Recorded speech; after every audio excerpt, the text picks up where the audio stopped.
G'day guys, welcome back to the channel. Today we're going to do a little bit of Haltech playing around with the dash. I'm going to remove the IC-7 dash where I've got and fit it to this nice surround which we had made by Mako Motorsports. They're an Australian company and yeah, it's really cool stuff. So I'm looking forward to fitting that in and have it looking nice and factory. At the moment I've got it just sitting on top of the instrument panel there and it looks terrible. So this is going to be really cool, should be fun to do. Pulled the Haltech dash out. I made a bracket up. I just made this little aluminium right angle up which bolts it up out of the way, so it's like a 2-second job to drop it down.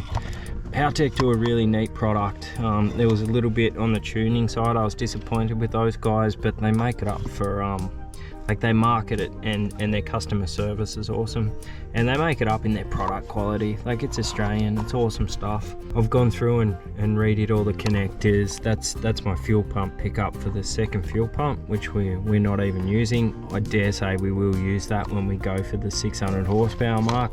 I just got the bore scope out, pulled the intercooler line off from obviously the turbo side to the intercooler. I just just want to check down in there and make sure nothing's ever fallen in or blocked. You can see the intercooler fins there and everything looks okay. It's nice and clean. Got the whole dash out. Felt like a crime pulling apart a good original.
Okay, let's run.